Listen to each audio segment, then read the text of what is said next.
Quiero decirte que me he portado bien, que no he tenido ningún amorío, ni pasatiempos, ni amantes, ni nada parecido, que amo a México con todo mi corazón, que adoro a Diego más que a mi propia vida, y que me he convertido en una persona seria. Frida Kahlo.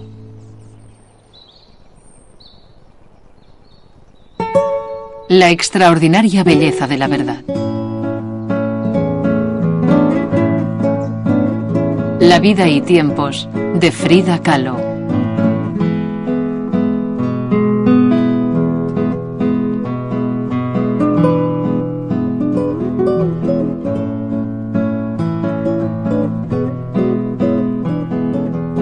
Frida Kahlo era una mujer mexicana que transformó su vida pintándose a sí misma. Nacida en 1907, cerca de Ciudad de México, en el umbral de las grandes revoluciones del siglo XX, quiso improvisar su propia libertad para superar elegantemente una vida llena de dolor.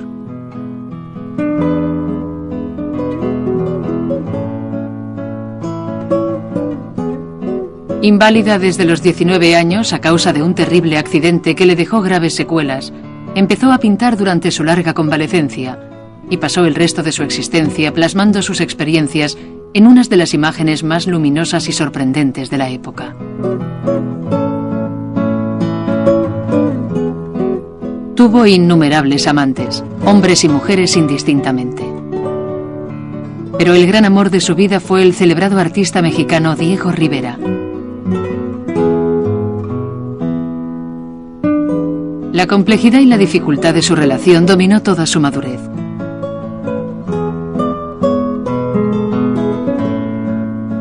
Ella misma se convirtió en una leyenda, haciendo de su vida una obra de arte y conviviendo con un visionario, uno de los artistas más famosos de su tiempo. Y además, irónicamente, sus pinturas permanecieron ignoradas durante su vida, una oscuridad que no le importaba. Ella decía que pintaba para sí misma, y en el proceso creó algunas de las imágenes más indelebles del siglo XX.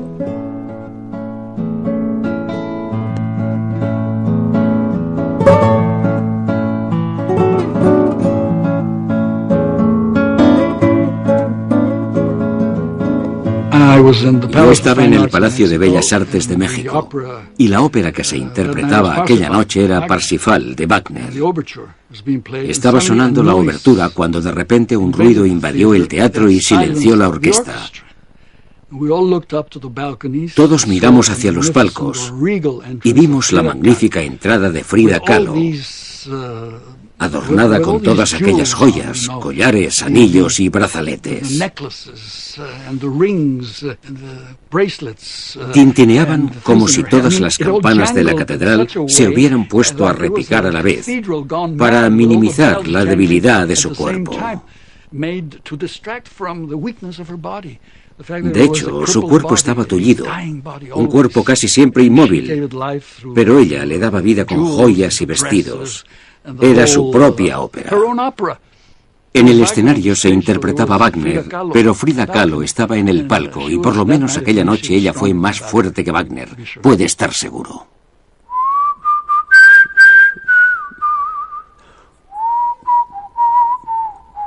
Estoy empezando a pintar, no porque me considere un artista o algo así, sino simplemente porque no tengo nada más que hacer.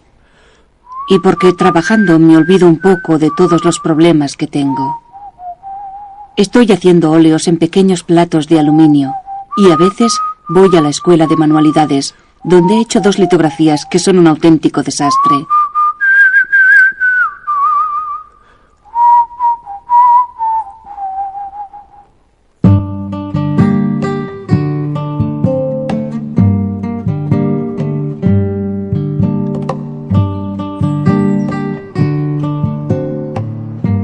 En México se dice que nacer y morir en la misma casa es una bendición. Frida Kahlo nació en Coyoacán, fuera de Ciudad de México, en una casa azul construida por su padre. Ella quiso vivir allí durante el resto de su vida y allí murió 47 años más tarde. Su padre era un judío alemán refugiado y su madre una mestiza india de Oaxaca. Mestizaje es un término que significa mezcla, que significa impureza, significa una combinación de factores, de cosas que se funden y forman una expresión única. Frida Kahlo es una mestiza,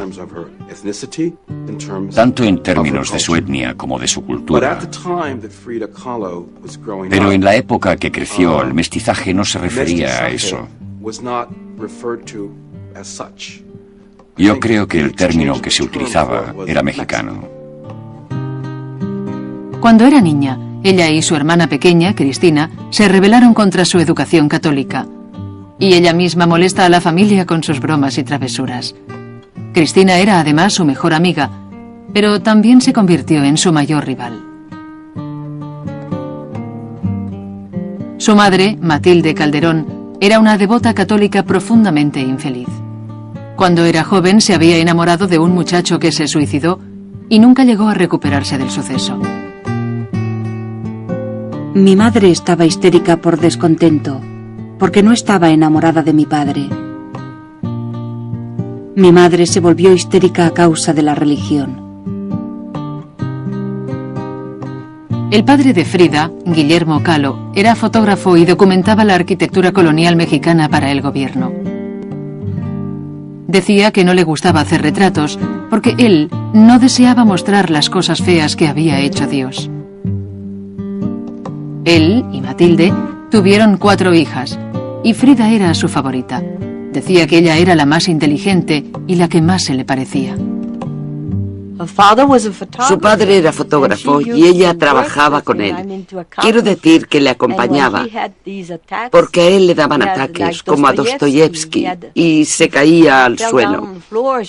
Ella le metía un pañuelo en la boca porque era epiléptico, padecía epilepsia. Ella no se lo decía a nadie, pero cuidaba de él.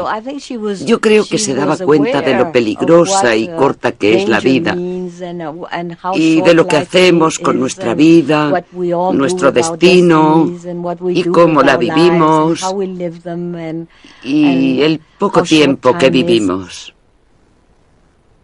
Cuando Frida tenía 6 años, sufrió un terrible dolor en su pierna izquierda, que fue diagnosticado como polio. Pasó 9 meses encerrada en casa y se le deformó el pie. Su padre le enseñó pacientemente cómo superar la pena y la soledad, de una forma que era considerada poco digna en el comportamiento de una dama. Con su coraje, nadaba, boxeaba y peleaba. Cuando era una jovencita quería ser un chico, se vestía como un chico. Era algo que...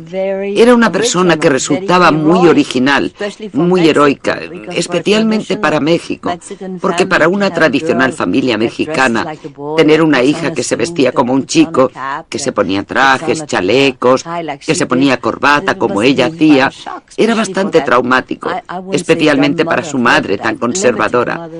Estoy segura de que le molestaba bastante. Yo creo que corría muchos riesgos. Su vida fue un enorme riesgo, pero ella deseaba vivir de esa forma.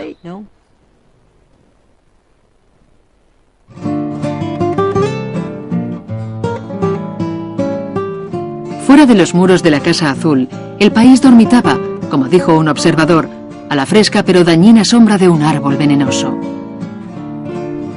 Durante 400 años, México había sido conquistado, dominado, invadido y sangrado con una guerra civil.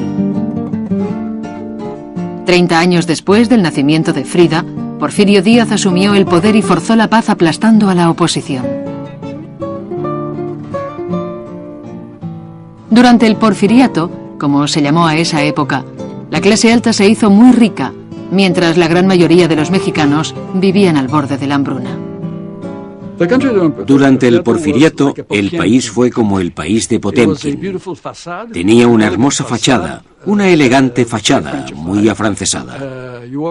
Paseabas por el Paseo Montejo, en Mérida, como hacíamos siempre, y veías todas aquellas mansiones francesas a lo largo del bulevar, con sus tejados inclinados, esperando que cayera la nieve en Mérida. Bien, no caía, nunca caía y nunca lo hará. Así que todo era fachada. El ejército vestía al estilo del ejército prusiano. Los cascos, la forma de marchar, los uniformes, la aristocracia de Porfirio Díaz era blanca. No tenía nada que ver con el país.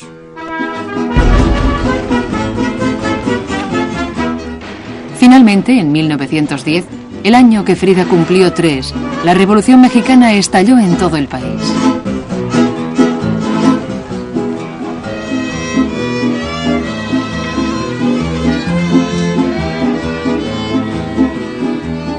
Al cabo de unos meses, Díaz fue enviado al exilio, pero la lucha continuó durante 10 largos años entre ejércitos rabiosos y centurias de opresión.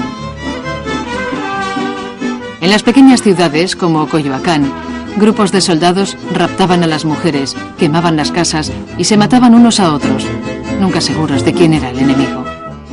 Ante esa situación, Frida y Cristina se vieron obligadas a ocultarse en su casa, en un baúl de castaño, mientras Matilde preparaba la comida para saciar a los hombres hambrientos. La revolución fue lo más impresionante en la infancia de Frida. Las balas pasaban cerca.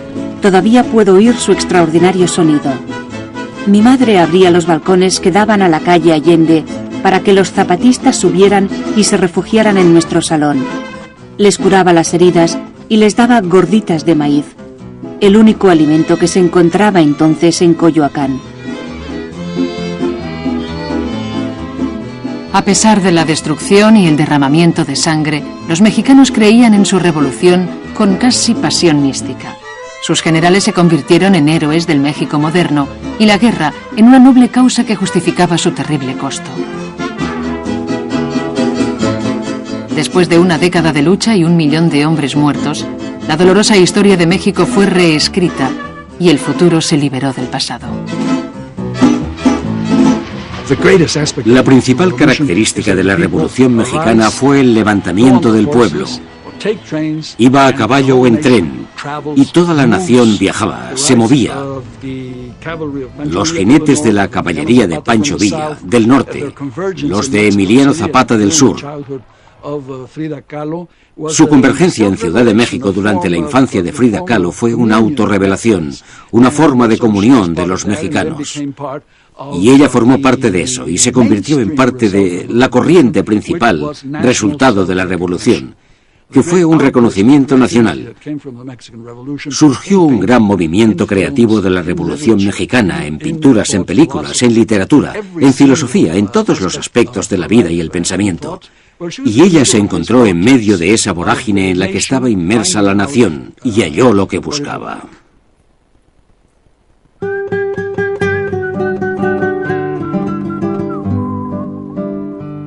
En 1920 terminó la guerra, pero la revolución continuó transformando el país.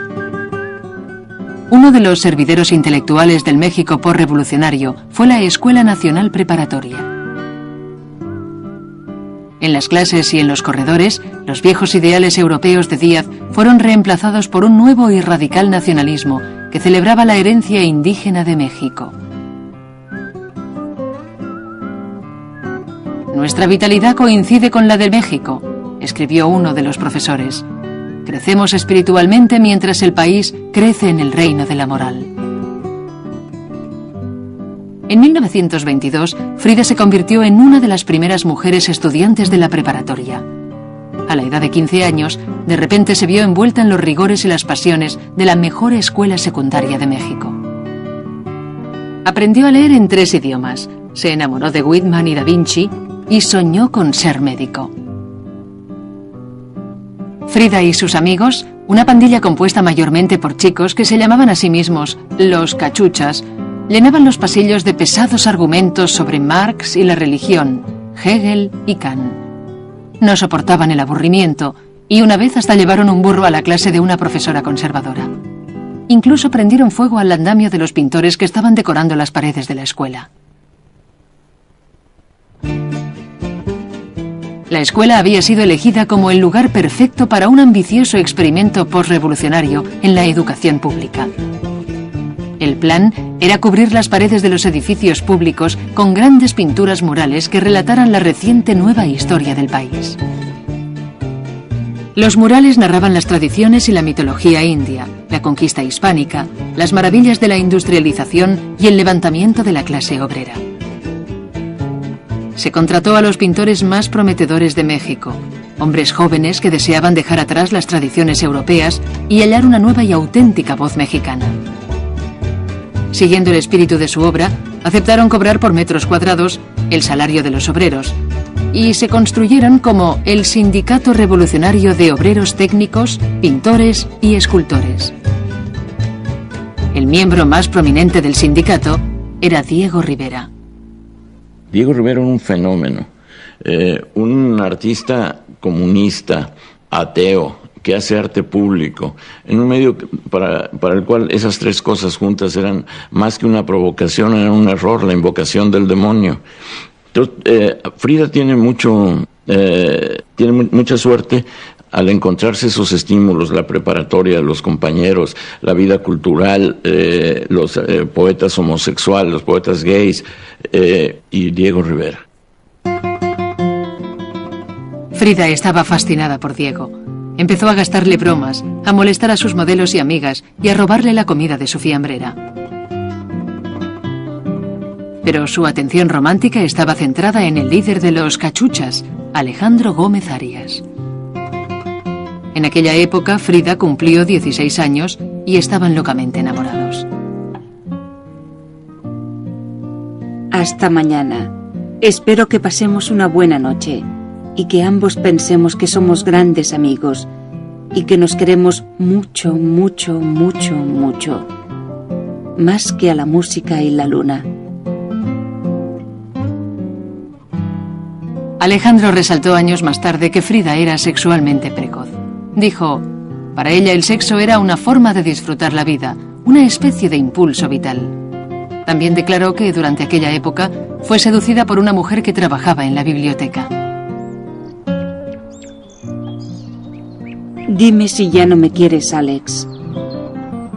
Yo te quiero, incluso aunque te importe menos que una mosca.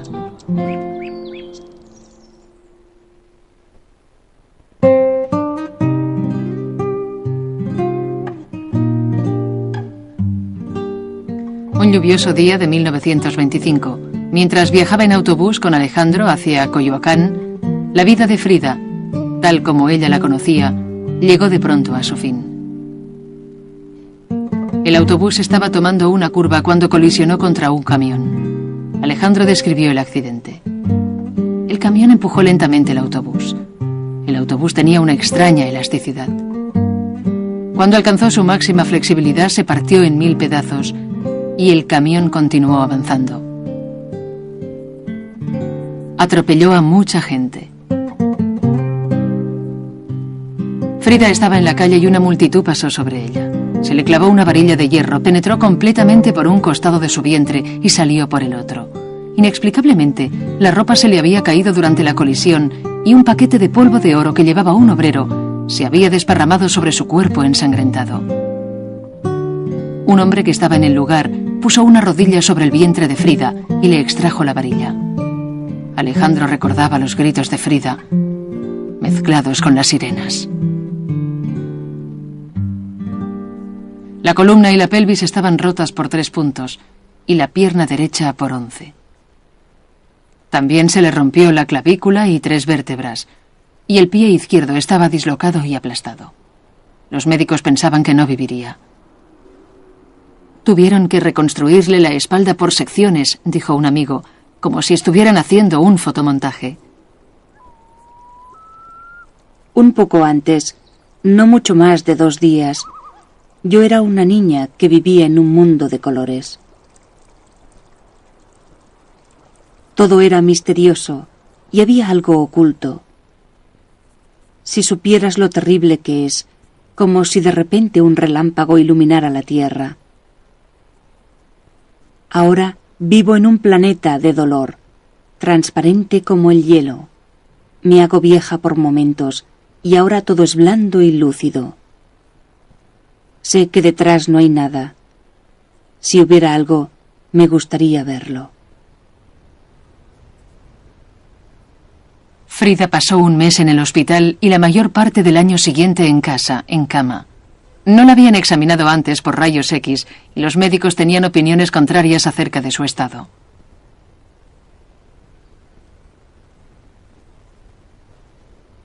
Todavía no estoy bien. Ya no hablo de nada con nadie. Y además de la propia enfermedad, eso me duele mucho. No puedes imaginar la desesperanza que sientes en este estado. Cada noche sueño en esta habitación donde duermo y siempre le doy vueltas y vueltas a mi cabeza. No sé cómo desechar esa imagen.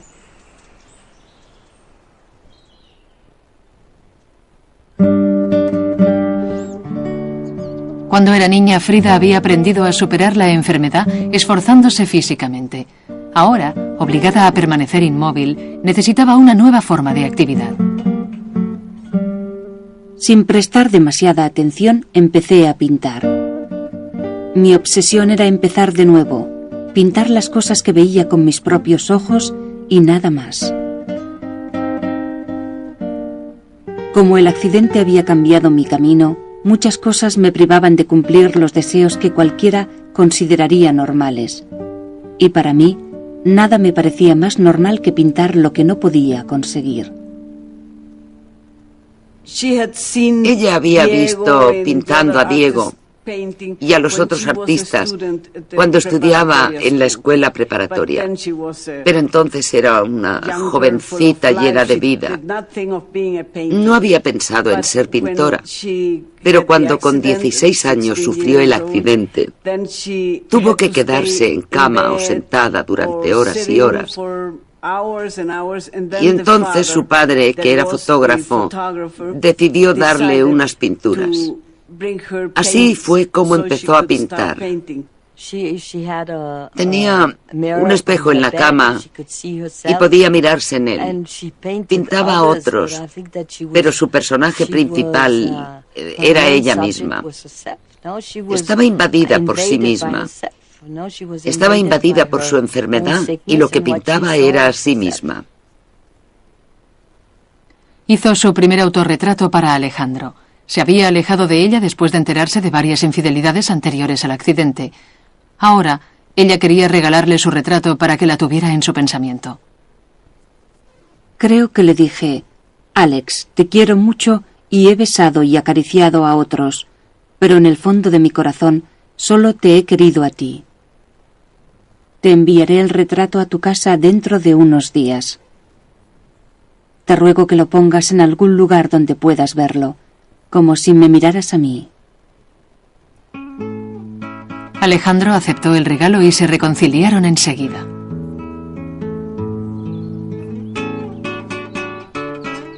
«9 de septiembre de 1927, Coyoacán. Exactamente el mismo.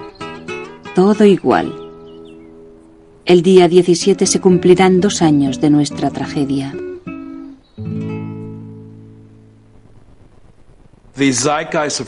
La época de Frida es una época culminante del pasado indígena de México y su historia precolombina. Esa historia ha sido enseñada como un mito y no como historia con H mayúscula o como una historia real. La historia que se enseñaba era desde un punto de vista europeo. Cuando una figura como Frida Kahlo asiste a la universidad y empieza a estudiar en un contexto donde se hace una revisión de la historia, donde la historia se cuenta de una forma nueva, presentando el mito por un lado y la historia por otro, parece falso. Por eso Frida los acepta a ambos. Por un lado explica el todo del universo, en el que ella vive de una forma destrozada y fragmentada. Debe unir ese universo para darse a sí misma un contexto que lo conecte. Es la única forma en la que puede relacionar su cuerpo fracturado y fragmentado con la persona.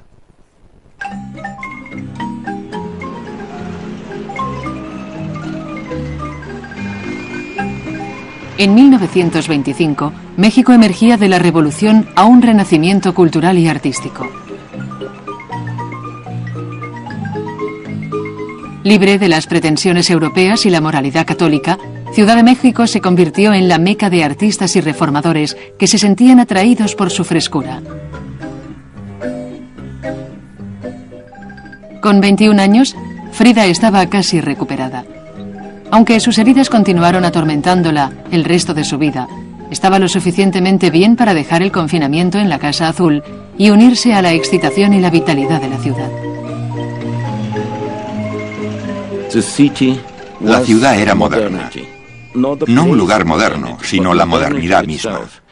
Si vivías allí, si vivías en Ciudad de México, eras diferente, porque el resto del país estaba tan oprimido por la tradición, las costumbres y los prejuicios, que la vida era imposible. Yo tenía unas tías solteras que nunca decían nalgas. Hubieran preferido morir antes que decir nalgas. Decían con lo que me siento.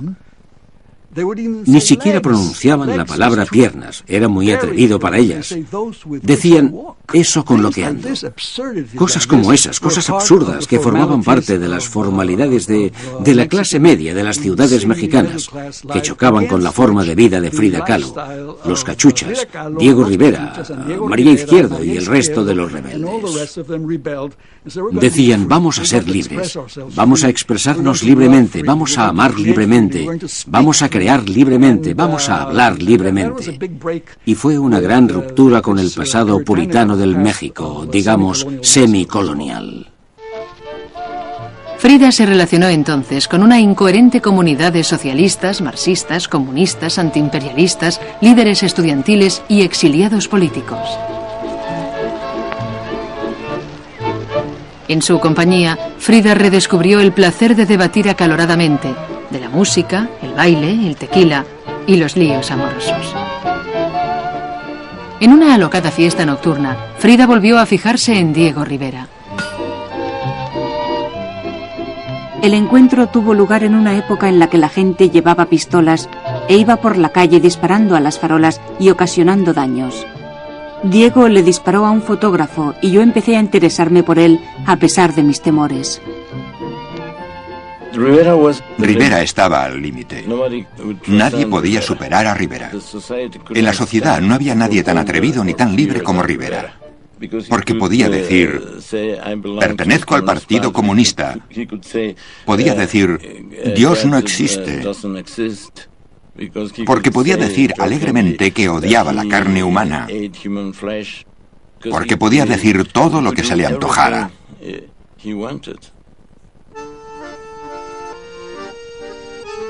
Diego pasó los años de la Revolución en París estudiando cubismo. Se convirtió en un exitoso pintor cubista y era muy respetado por sus famosos colegas, incluyendo a Picasso. Cuando en 1921 regresó a México, la revolución había terminado y el proyecto del mural se había abandonado. Restableció sus relaciones uniéndose al Partido Comunista Mexicano y rápidamente se convirtió en el más prominente pintor de murales. Trabajaba incansablemente. Su gran figura podía verse día y noche en los andamios de toda la ciudad. Dejó atrás sus personajes europeos y empezó a explorar las imágenes mexicanas, sus colores y temas, iniciando lo que se llamó la Escuela Mexicana.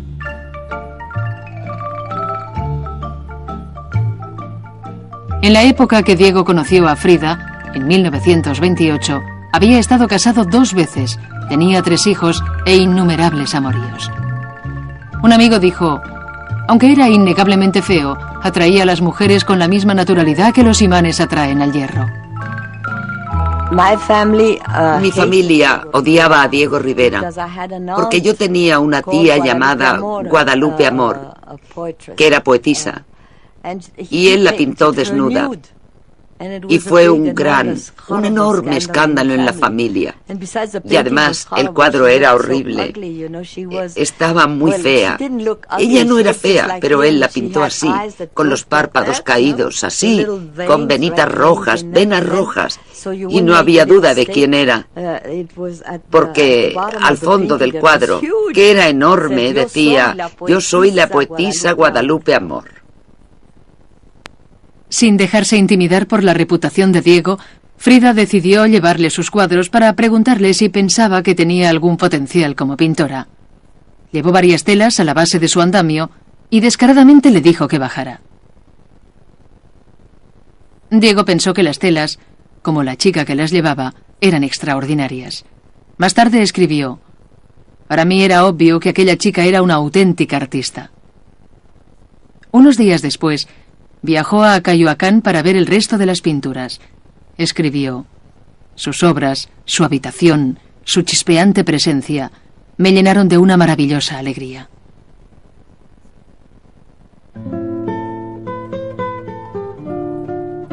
Frida y Diego eran una pareja inverosímil. Frida tenía 21 años y Diego 41. Diego medía más de 1,85 m y pesaba 130 kilos. Frida medía 1,60 m y pesaba menos de 50 kilos. Pero se divertían juntos y nunca se aburrían.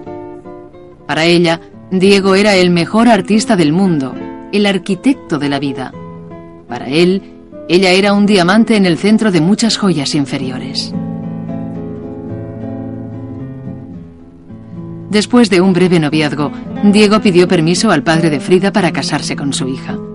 Guillermo estaba arruinado. No podía seguir manteniendo la Casa Azul ni las facturas de los médicos de Frida. «Piense que mi hija es una persona enferma», le dijo a Diego. «Toda su vida será una enferma. Es inteligente, pero no bonita. Piénselo bien y si desea casarse con ella, yo le doy mi permiso». Lo arreglé todo en el juzgado de Coyoacán para casarnos el 21 de agosto de 1929. Me puse una falda, una blusa y un rebozo y nos casamos. A mi madre no le gustaba Diego porque era comunista y porque decían que era gordo, gordo como Bruegel. Ella decía que era un matrimonio entre un elefante y una paloma. Su vida juntos estaba generalmente llena de gran cariño y ternura. Un amigo recuerda cómo esperaba Frida la llegada de Diego al final del día. Se quedaba muy quieta y entonces, cuando le oía llegar, susurraba: «Ahí está Diego». Él la besaba fugazmente en la boca. «¿Cómo está mi pequeña del alma?». Ella lo trataba como a un dios. Él la trataba a ella como a una criaturita.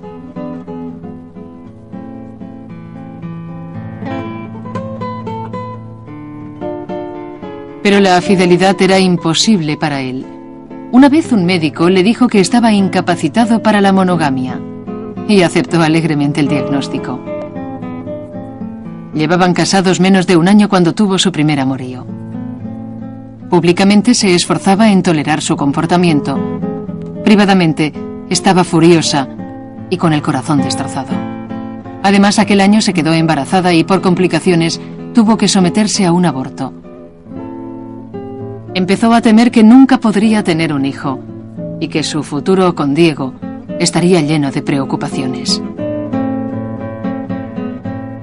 Yo lloraba desconsoladamente, pero me distraía cocinando, limpiando y a veces pintando, y cada día acompañaba a Diego al andamio.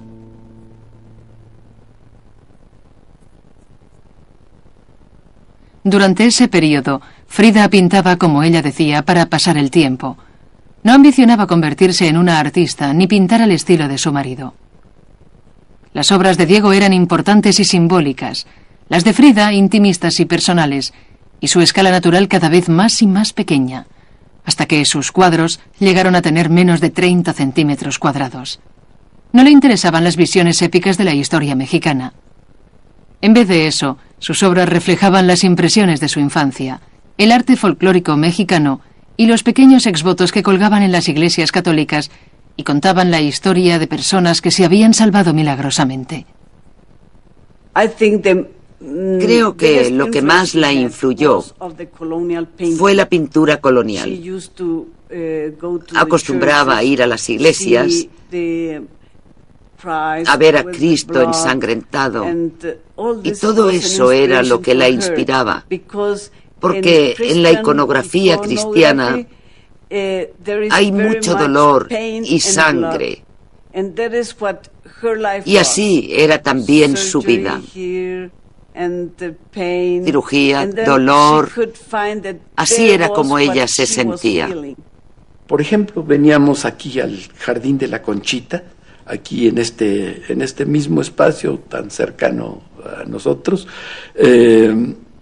había un Cristo todo ensangrentado. Entonces decía, muchachos, vénganse, vamos a ver el Cristo sádico.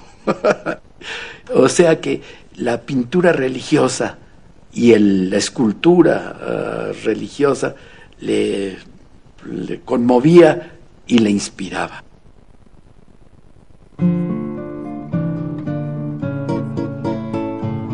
En 1930 el clima político de México se había enfriado.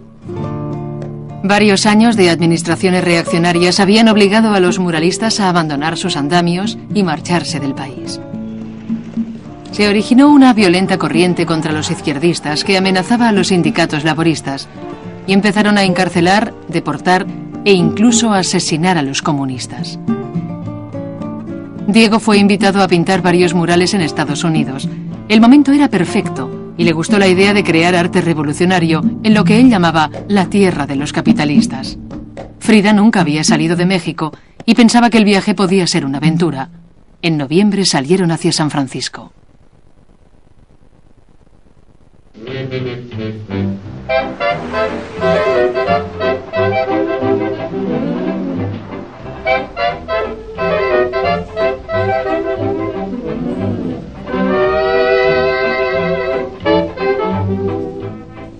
San Francisco, 24 de enero de 1931.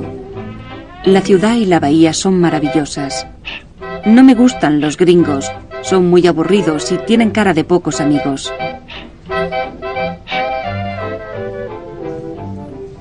Hace 3 días que Diego ha empezado a pintar.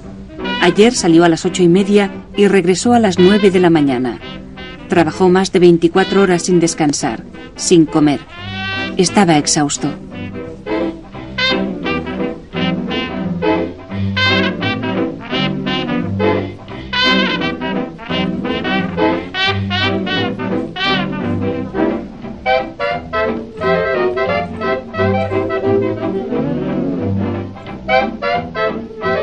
Desde San Francisco se fueron a Nueva York, donde Diego expuso en solitario en el Museo de Arte Moderno, en Manhattan.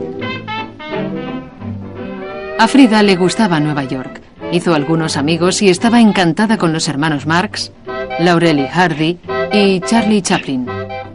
Añoraba la comida mexicana, pero le gustaba la leche malteada, el puré de manzana y el queso curado. Empezaron a gustarle los estadounidenses y su cultura. Adoraba las películas cómicas y los dibujos animados. Tenía un gran sentido del humor irreverente. Decía palabras malsonantes, lo que llamamos palabras sucias, que son probablemente lo más limpio de un idioma.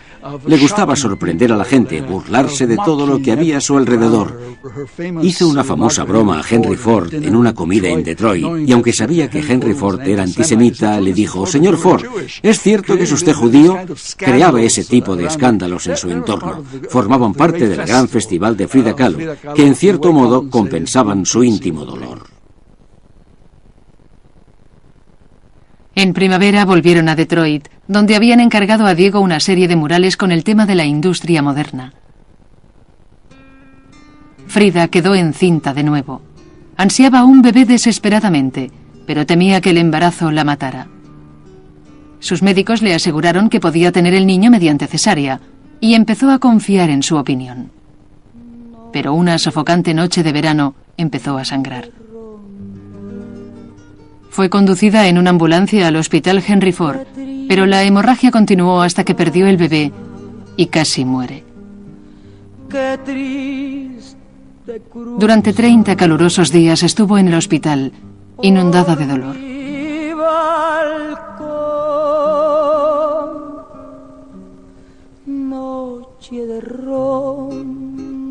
Finalmente pidió lápiz y papel y descubrió que podía dibujar su angustia y la pintó. Diego dijo: ninguna mujer había representado tal poesía agonizante en una tela como la que Frida hizo en Detroit. El cambio se produce en Detroit. En Detroit, por primera vez, Frida Kahlo decide conscientemente que pintará sobre sí misma y que pintará los aspectos más íntimos y dolorosos de sí misma. Y no solo eso, sino que además utilizará un género que es popular, que es mexicano y que es religioso para transmitirlo mejor. Y ese umbral le abre nuevas posibilidades y adquiere el estilo que definirá su obra hasta el fin de su vida.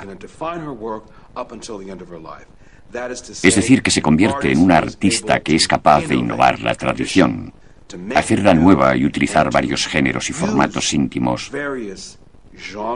para contar su historia y revelarse a sí misma. Y para revelarse a sí misma y contar su historia como único remedio y alternativa, tiene que vivir plenamente la vida a pesar de sus condiciones físicas.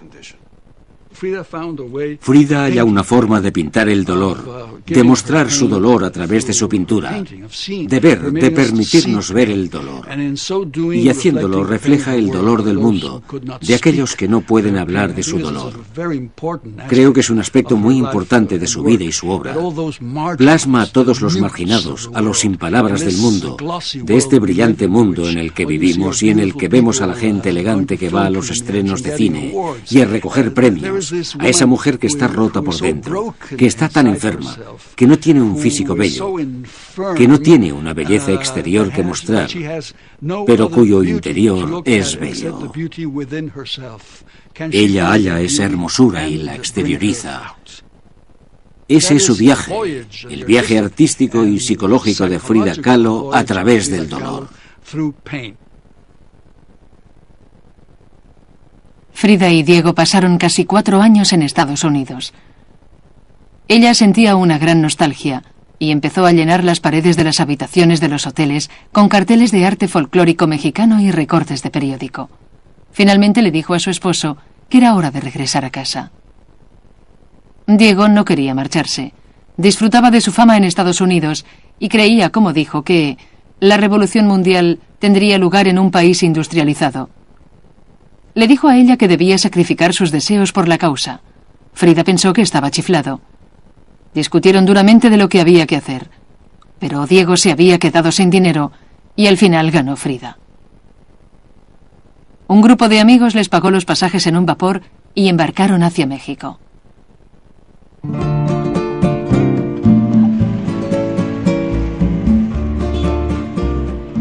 Diego está débil, delgado, amarillo y derrumbado moralmente.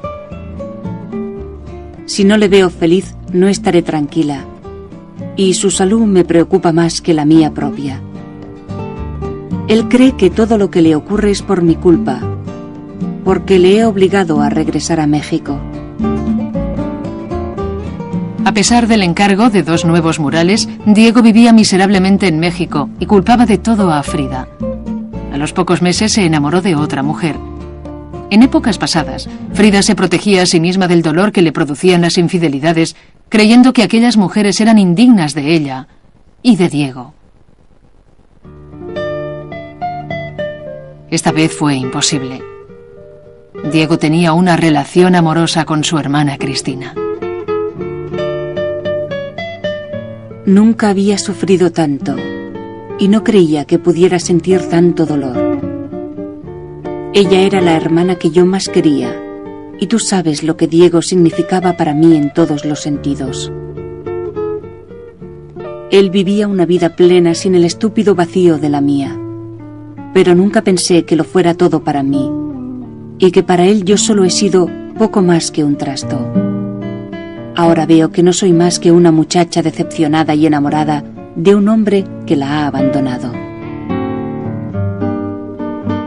Se cortó el cabello muy corto y dejó de llevar las ropas mexicanas que le gustaban a Diego. Ya no tenía que estar atractiva para él. Compró un pequeño apartamento en el centro de Ciudad de México y se mudó con su monito. Mi situación me parece ridícula. He desperdiciado mis mejores años siendo mantenida por un hombre sin hacer nada, pero creo que lo hice para ayudarle y en su propio beneficio. Después de 6 años, su respuesta es que la fidelidad es una virtud burguesa y que existe solo para explotar a la gente y obtener unas ganancias económicas. Empezó una nueva pintura, ilustrando no solamente su dolor, sino el de una mujer que había visto en un periódico. También decidió que si la fidelidad era una virtud burguesa, tampoco quería practicarla.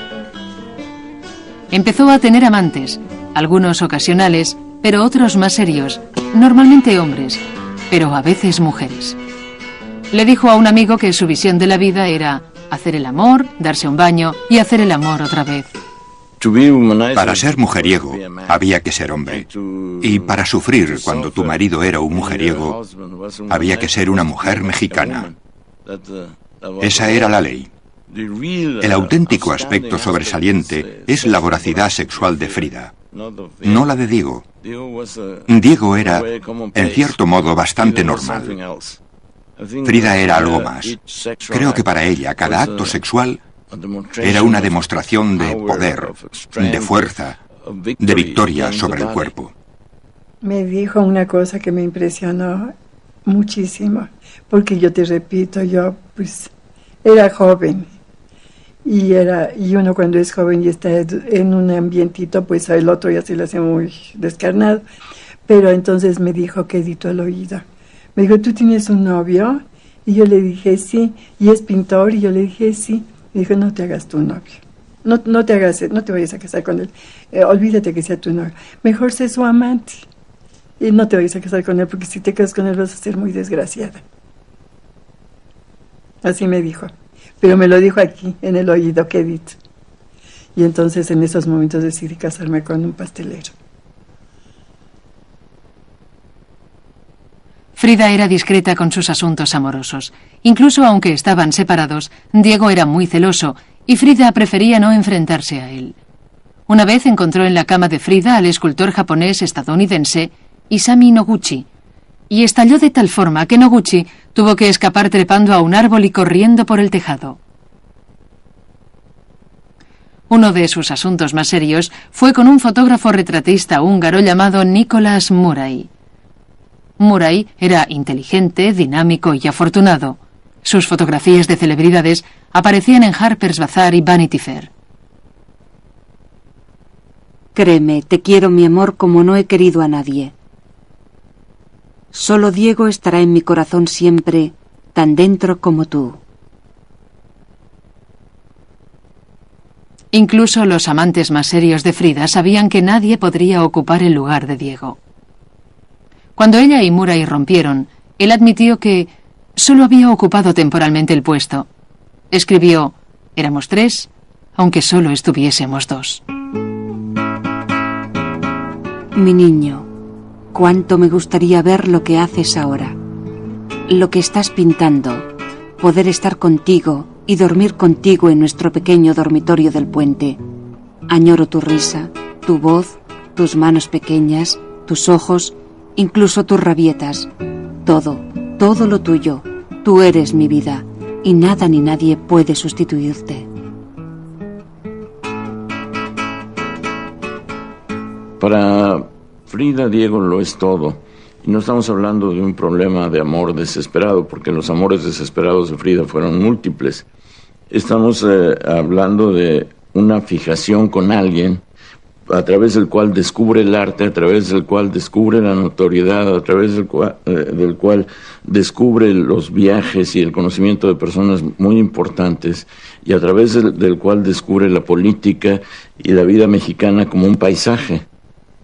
En todo esto, Diego Rivera tiene la importancia de ser el símbolo de la creación, un todo genésico, una naturaleza abultada, a momentos deforme, a momentos caricatural, pero siempre siempre viva y siempre la tierra firme.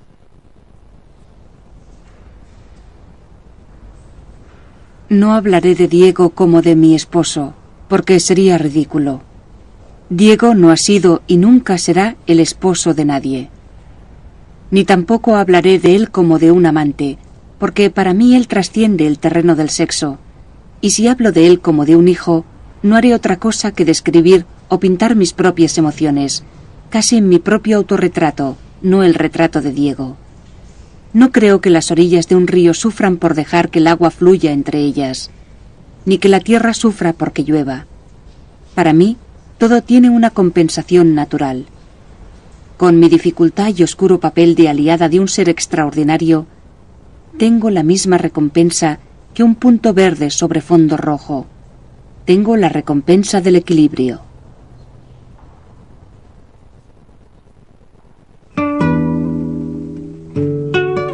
Casi después de un año de vivir separados, Frida decide que quizás podría vivir con Diego, a su manera, en un matrimonio con mutua independencia.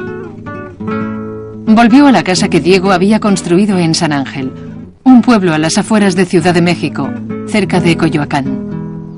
Era un diseño moderno con 2 edificios, uno grande y rosa para él y uno pequeño y azul para ella, conectados por un puente en la planta de arriba que Frida podía cerrar desde su lado. Sus vidas transcurrieron durante un tiempo rutinariamente. Frida se reconcilió con su hermana y pasaba mucho tiempo con su sobrina y su sobrino. Aunque el dolor de la columna y el pie era a veces insoportable, paseaba por el campo con los amigos, iba al cine y salía a bailar. «Íbamos a bailar muy a menudo», escribió Noguchi. Era su pasión. Le gustaba hacer todo aquello que no podía. Llevo otra vez mi loco vestido mexicano.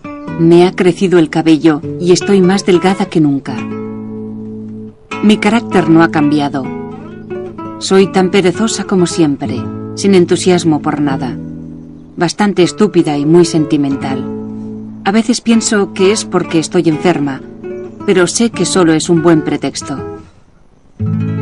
Era escandalosa en un sentido de radicalidad de la conducta de una enferma. De una enferma, de una inválida, no se espera esa explosión de vitalidad. Ese era el mayor escándalo de Frida. No lo que dijera o con quienes se acostaba, sino que era una enferma que no se resignaba a que la cubrieran con el velo de la piedad ajena.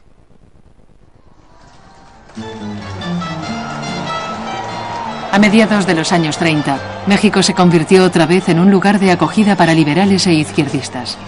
El general Lázaro Cárdenas llegó a la presidencia y abolió el régimen represivo de su predecesor. Se reanudaron las reformas de la tierra y el trabajo, y el activismo político estaba en alza.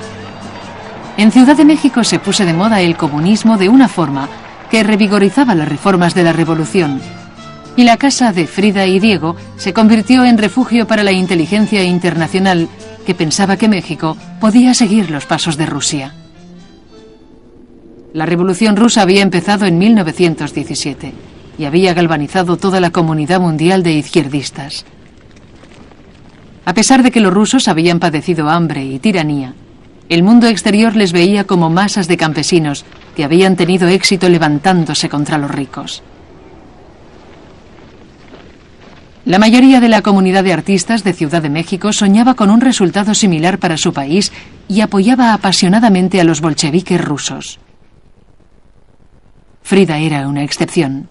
Motivada por un personal sentido de la justicia, se involucró con los legalistas españoles contra Franco, porque creía que su causa era, como dijo, la esperanza más fuerte y más viva del mundo contra el fascismo. Frida Kahlo no tuvo ideas políticas. Fue la consorte de las ideas políticas. Pero ella no tiene ideas políticas. Le emocionan las figuras y los símbolos. En un momento Stalin, en otro momento Trotsky, en otro momento Mao Zedong. Pero entonces se decía Mao Zedong. No cree en la política como ideario. Cree en los relámpagos que surgen de las figuras que ennoblecen un mundo marcado por la miseria. En 1936, Joseph Stalin consolidó su poder en Rusia y envió al exilio a su rival, León Trotsky. Los grupos comunistas de todo el mundo estaban violentamente divididos en sus lealtades. Diego era seguidor de Trotsky, separándose de la principal corriente comunista de México. Entonces, fue a ver al presidente Cárdenas para pedirle personalmente que diera asilo a Trotsky y a su esposa Natalia. Cárdenas consintió y los Trotsky llegaron a Veracruz en diciembre. Diego sufrió una infección de riñón y Frida fue en su lugar a recibirlos al puerto.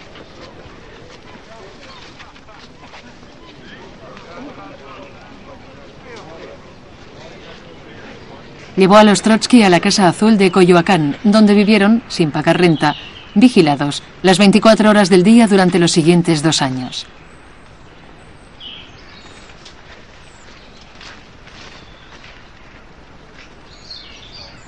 A Trotsky le atraían mucho las mujeres bonitas y Frida estaba interesada por él. Y además, así estaba junto a Diego. Su mutuo interés pronto se convirtió en una relación. Pero Frida se cansó pronto de Trotsky, a quien llamaba el viejo.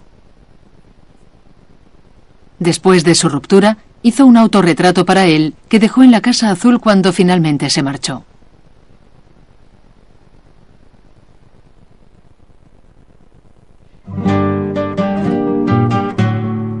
He pasado mi vida hasta ahora amando a Diego y siendo una inútil respecto al trabajo, pero ahora continúo queriendo a Diego y lo que es más, he empezado a pintar monos, en serio.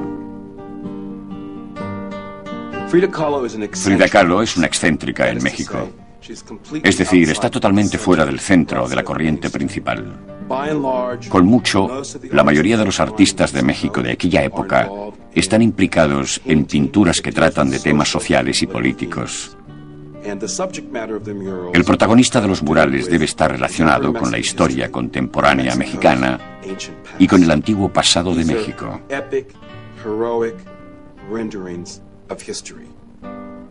Son pasajes épicos y heroicos de la historia. Y aparece un artista como Frida Kahlo que se pinta a sí misma en un mundo íntimo, a la más pequeña escala imaginable. Aunque no trata temas épicos y trascendentes que tengan una función directa con la política o la sociedad, a quienes contemplan su obra le recuerdan a los principales protagonistas universales que han sido figuras del arte a través del tiempo, a saber, temas que tienen que ver con el dolor, con el sufrimiento, con el amor, con un lugar en la historia y con un ser en el mundo. Desde que volví de Nueva York, he pintado unos 12 cuadros, todos pequeños y sin importancia, con el mismo protagonista que solo me concierne a mí y a nadie más. 4 o 5 personas me han dicho que son estupendos, y el resto piensa que estoy loca. A principios de 1938, a petición de Diego, Frida envía 4 pinturas a un grupo que expone en Ciudad de México, y por primera vez su trabajo empieza a llamar la atención. «Es una pintura excelente», escribió un crítico, «de gran originalidad, una de las artistas mexicanas más interesantes que conozco. Sus obras no desmerecen al lado de los cuadros de Orozco y Rivera. En cierta forma son más mexicanas que las suyas».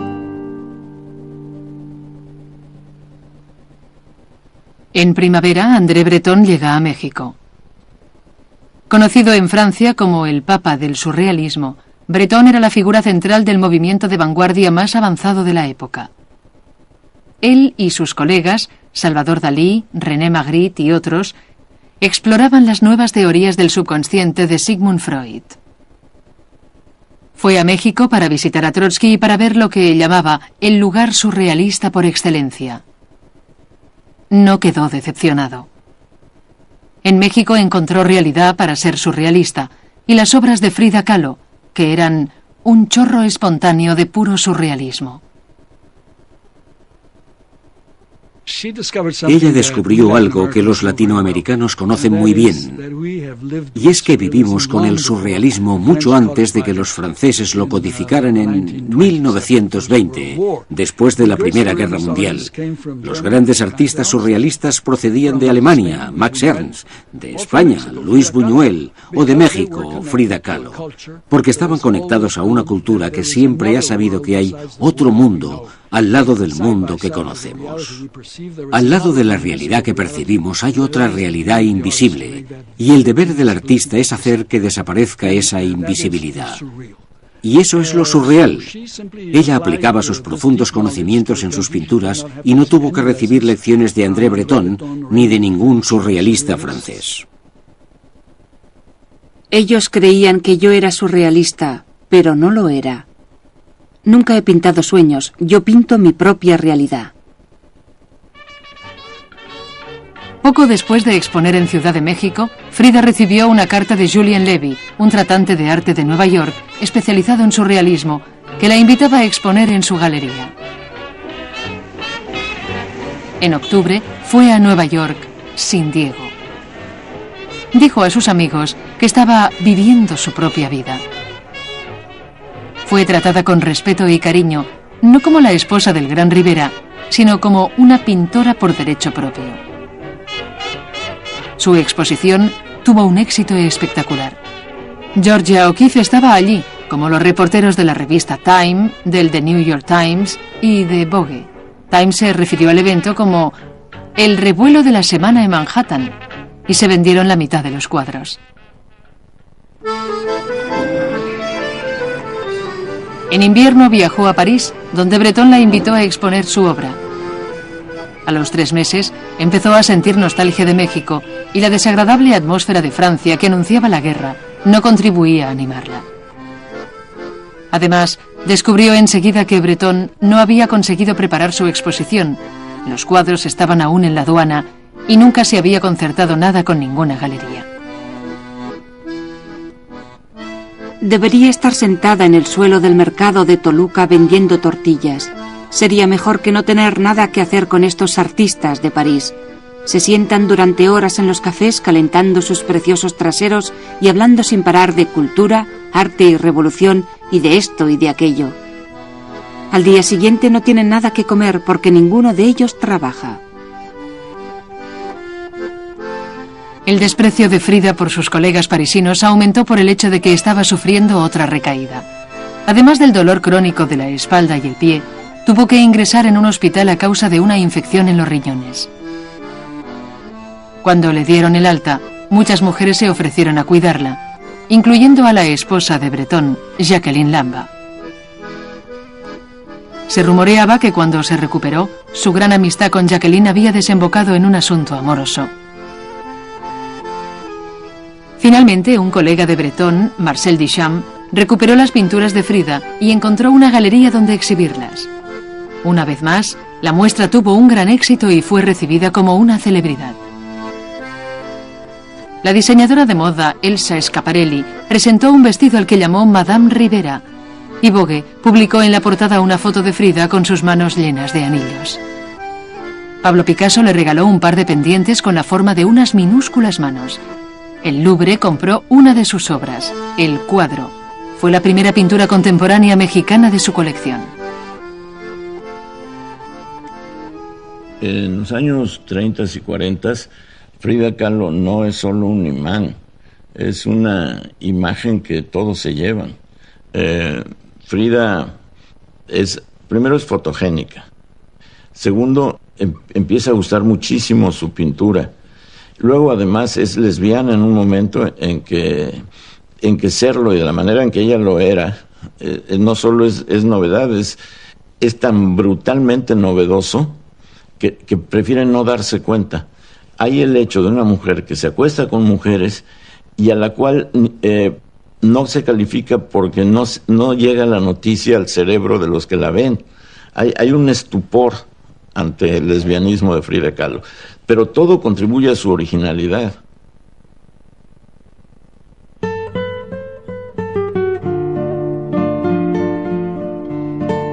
Frida regresó a México en abril de 1939. Con 32 años, era la celebridad de la vanguardia del mundo del arte y una mujer realizada que había viajado de Nueva York a París sin su esposo. Durante su ausencia, Diego también disfrutó de su independencia y a su vuelta se encontró con que su relación se había desintegrado una vez más. A mediados de verano, se marchó de su estudio de San Ángel y volvió a la Casa Azul de Coyoacán. Mi situación con Diego ha ido de mal en peor, hasta que ha llegado a su fin. Hace 2 semanas solicitamos el divorcio. Quiero a Diego, pero debes entender que todos estos problemas no terminarán nunca. Ahora me siento tan mal y tan sola que me parece que nadie en el mundo sufre como yo. De nuevo se cortó el cabello y abandonó sus vestidos mexicanos. Empezó a beber más de 1 botella de brandy al día. También empezó a pintar Las 2 Fridas, un retrato a gran escala, como decía ella, que mostraba el amor de Frida por Diego. Y no fue el único que hizo. Como durante su primera separación, vivieron alejados casi 1 año. Diego tenía una ayudante joven y atractiva y se rumoreaba que quería casarse con ella. Cuando salió de México en su compañía para pintar un mural en San Francisco, la salud de Frida se deterioró rápidamente. He estado 3 meses en la cama con un corsé y un desagradable aparato en la barbilla que me ha hecho sufrir un infierno. Todos los médicos de México opinan que tienen que operarme de la columna. Estoy tan asustada que estoy segura de que voy a morir. En 3 meses he perdido 6 kilos y me siento muy débil. En San Francisco, Diego estaba profundamente preocupado por la noticia de la enfermedad de Frida. También retiró la solicitud de divorcio. Dijo: la separación ha tenido un mal efecto en ambos. De hecho, quería volver a casarse con ella, y Frida fue a San Francisco para visitar a un especialista y considerar la proposición de Diego. En el hospital, Frida mejoraba con los cuidados del médico y el renovado cariño de Diego. Pero lo dejó esperando una respuesta e inició una relación con un joven refugiado judío-alemán llamado Heinz Berggren, que trabajaba para Diego. Antes de cruzar la puerta del hospital, dio vueltas a mi alrededor. Era un hombretón, y yo que soy tan bajo y él tan grande. Y dijo: vas a conocer a mi esposa. Y me miró: vas a enamorarte de ella. Así de sencillo. Y ocurrió lo que dijo. No ocurrió porque quisiera complacerle. Ocurrió porque fue maravilloso conocer a Frida. Frida y Heinz viajaron a Nueva York y pasaron un mes juntos en la ciudad. Estaba mejor de salud y la relación amorosa era una agradable distracción mientras ordenaba sus pensamientos.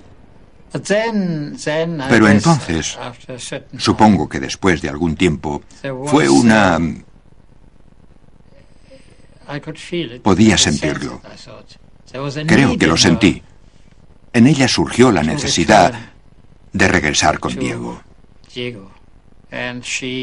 Y llegó un momento en el que me dijo: tengo que volver con él.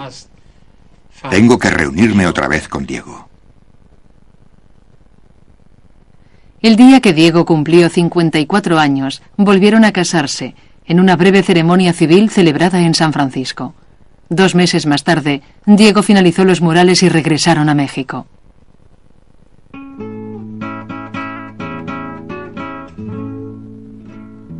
El matrimonio funciona bien. Unas cuantas riñas, mejor comprensión por mi parte y menos investigaciones respecto a otras mujeres que frecuentemente ocupan una parte importante de su corazón. Puedes estar seguro de que por fin he aprendido que la vida es mejor de esta forma y lo demás son tonterías.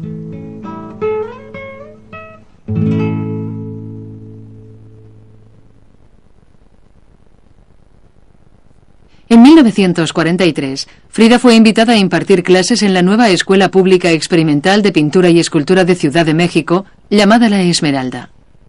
En aquella época, en las escuelas de arte, los alumnos se sentaban en las aulas y copiaban arte clásico. La Esmeralda rechazaba esos métodos tradicionales de enseñanza, pero las clases de Frida iban más lejos, ofreciendo a sus alumnos una forma totalmente nueva de ver el mundo. Estaba yo pintando en el jardín, estaba pintando ese magueyito precioso, estaba cantando cuando de repente comencé a sentir un calor intenso en mi espalda, como una presencia que no sabía exactamente quién era. Hasta que ya estando muy cerca me sorprende la voz de la maestra Frida y me dice: te está quedando muy bonito ese magueyito, pero no es completamente en tonos verdes. Fíjate que si tú lo ves, las partes de sombra son lilas, moradas, violetas y tonos cenizos. Si lo ves en la parte de luz, las espinas tienen plateados y los verdes del paso de la sombra a la luz es muy suave, muy delicado. Te está quedando muy padre las palabras de ella, pero bien observado te va a quedar mucho mejor. A Frida le resultaba demasiado difícil desplazarse a la ciudad y pidió a sus alumnos que fueran ellos a Coyoacán. La mayoría dejó de acudir enseguida, pero 4 de ellos continuaron yendo cada día y siguieron asistiendo a sus clases durante años. Les apodaban los Fridos. Azul desde fuera y azul por dentro, pero qué ambiente, cómo despertaba la imaginación a todos los que estábamos ahí. Estaban los changos, los loros, todas las hierbas crecían con absoluta libertad. Yo llegaba desde muy temprano, a las 8 de la mañana, tocaba la puerta y luego la contestación eran todos los perros alemanes y techitos que tenía ahí, eran la contestación y ya nos abrían. Recuerdo que estaba en un momento en que tenía de visita a Jacqueline, una esposa de Andrés Breton, la tenía ahí de huésped. Bueno, sucedían cosas surrealistas, porque a ella le gustaba mucho pasearse desnuda por el jardín y a veces se te colocaba, tú estabas trabajando y estaba atrás de ti, y era muy impresionante cuando tú te encontrabas con ella. Todos sus alumnos se convirtieron en pintores y para todos ellos, Frida fue la influencia más importante de su vida laboral. A mí la pintura de Frida Kahlo me emociona, me gusta mucho, y hay un cuadro sobre todo que valoro como uno de los grandes cuadros, que es La Venadita. Ahí me parece que es San Juan de la Cruz y es la Biblia y es todos los símbolos que sin saberlo ella ya tenía. Me emociona ese cuadro, me emocionan muchos de ella. Es una buena pintora. Desde el punto de vista técnico, no se le puede aplicar esa calificación. Desde el punto de vista de la imagen imborrable, sí. Y si la pintura no solo es logro técnico, sino producción de imágenes imborrables que te enriquecen tu idea del mundo a través de la impresión artística, Frida es una gran pintora.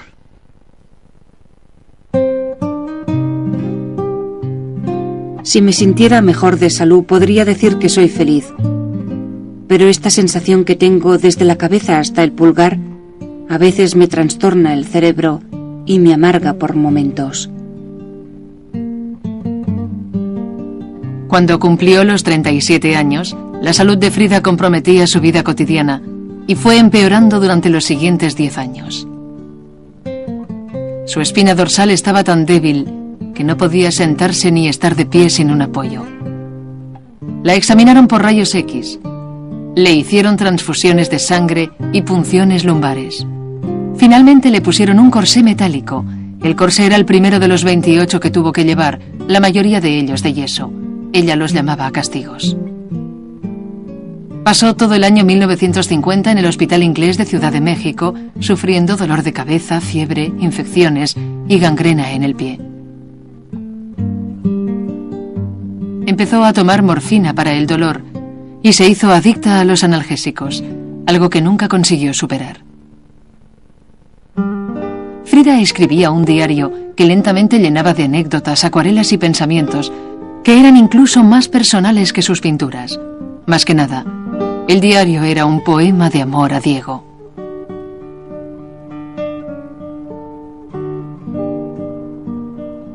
Diego es el nombre del amor. Diego, mi principio. Diego, mi amigo. Diego, mi madre. Diego, mi padre. Diego, mi hijo. Diego, yo. Diego, el universo.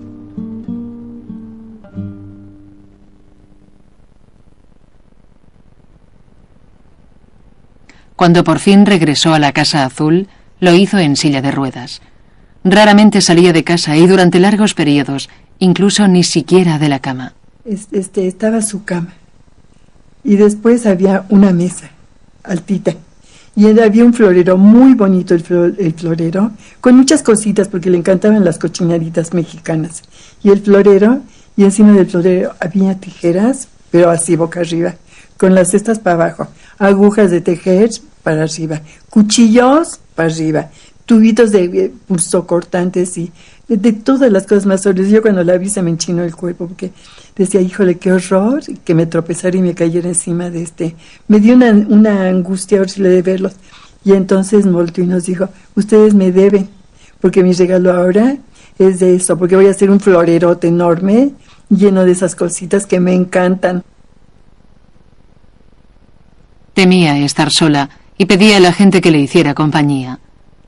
También se volvió una ardiente comunista por primera vez.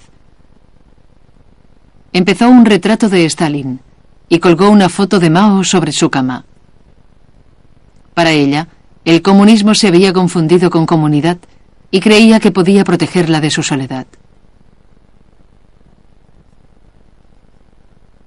La revolución es la armonía de formas y color, y todo existe y se mueve bajo una sola ley, la vida. Nadie se separa de nadie. Nadie lucha por sí mismo. Todo es todo y uno. Angustia y dolor, placer y muerte no son más que un proceso de la existencia. Yo no creo que Frida fuera comunista. Creo que Frida era panteísta. Pienso que Frida estaba enamorada del mundo, de todo lo que está vivo. Su amor por los perros y las flores, los monos y todas las cosas que aparecen en sus pinturas.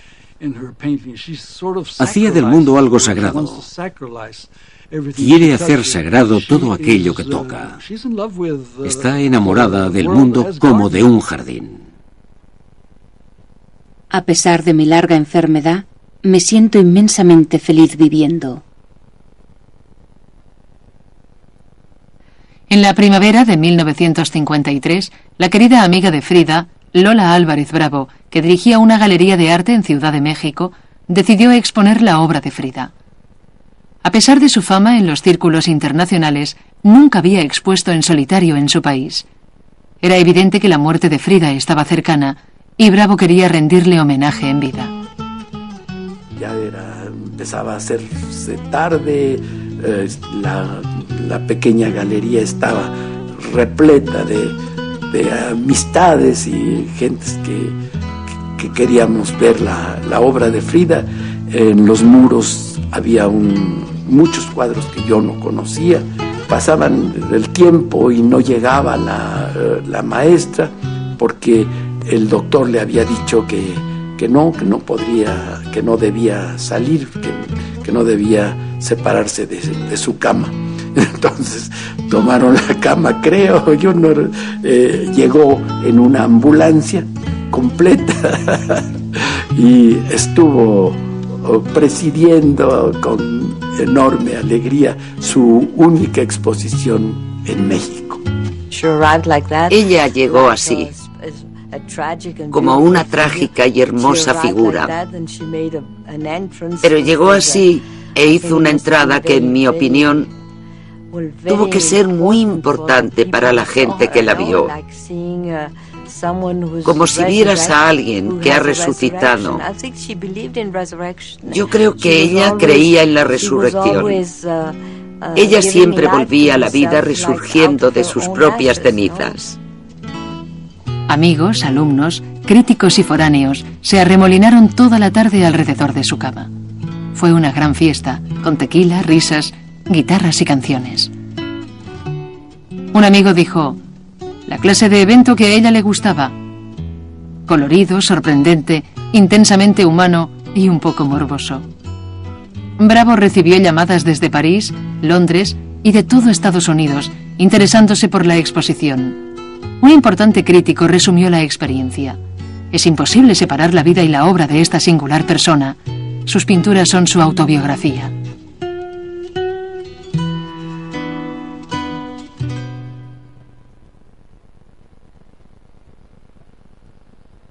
Dos meses más tarde, los médicos de Frida decidieron que debían amputarle la pierna derecha. Diego dijo: va a morir. Van a matarla. La noche anterior a la intervención, escribió su enfermera, había un gran silencio. No decíamos una sola palabra. Todos los días siguientes a la operación estábamos en silencio. Solo silencio. Después de la intervención, Frida habló poco. Estaba echada o sentada cerca de la gran ventana de su dormitorio y observaba las palomas, las ramas de los árboles y la fuente del jardín. Su última pintura fue un bodegón de rodajas de sandía. 8 días antes de morir, firmó con su nombre, la fecha y el lugar, Coyoacán, México. Luego escribió sus palabras de despedida: viva la vida.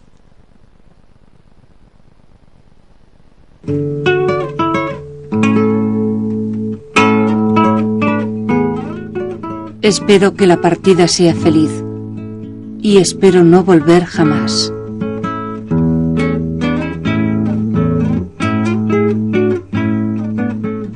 Frida Kahlo murió en su cama un martes, el 13 de julio de 1954.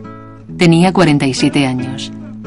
Sus amigos adornaron su cabello con flores y lazos y le pusieron sus anillos y sus collares.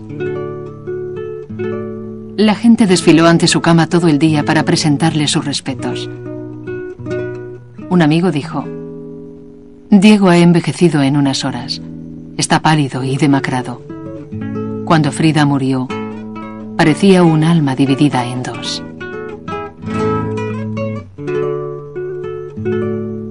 Entonces estaba Frida ya puesta en la plancha del horno crematorio. Fue entrando la plancha al horno crematorio y empezó a arder el cuerpo de Frida. Entonces, mientras estuvo incinerándose el cuerpo de Frida, nosotros continuamos cantando. Entonces sale el cuerpo de Frida Kahlo con unos colores primorosos, los huesos en colores violeta, ya casi las puras cenicitas, la pura forma, pero ya se iban a comenzar a deshacer de un momento a otro, pero el color todavía rojo del fuego, como unas brasas, mejor dicho, pero de color violetas, lilas, blancos, plateados, formidable. Entonces el maestro Diego Rivera mete su mano derecha a su yompa, a su saco, siempre cargaba una libretita de apuntes y su lápiz, y comienza a hacerle el último apunte a Frida Kahlo. Diego solo vivió 3 años después de la muerte de Frida. Admitió que solo entendió el poder de su amor después de que ella muriera. Su última exposición como pintor fue un pequeño bodegón de rodajas de sandía.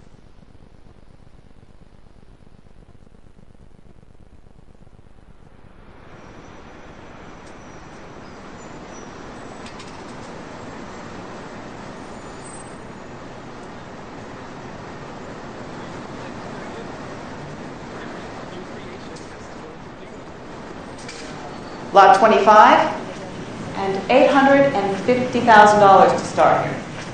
900,000, 950,000. $1 million. On the telephone now at $1 million.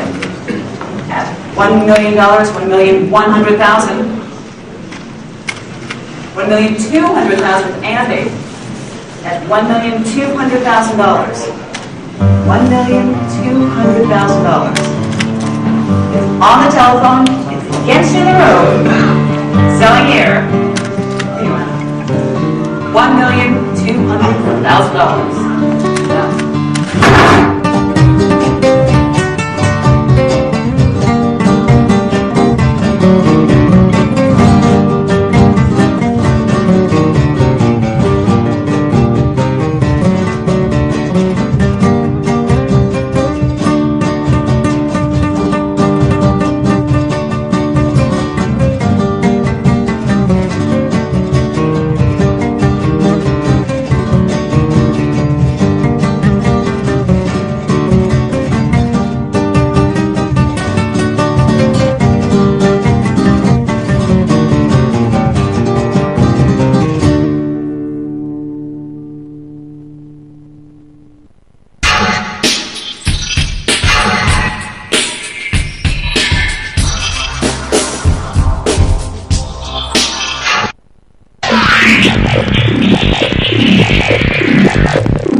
En octubre, los mejores documentales están en Documanía.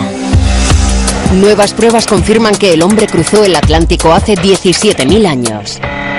¿Cómo trabaja Santiago Calatrava, el arquitecto español más internacional? Las difíciles condiciones de trabajo de una fábrica europea localizada en China. Los esfuerzos de Europa por frenar la creciente producción de heroína en Afganistán. Los frecuentes enfrentamientos verbales y físicos entre raperos americanos.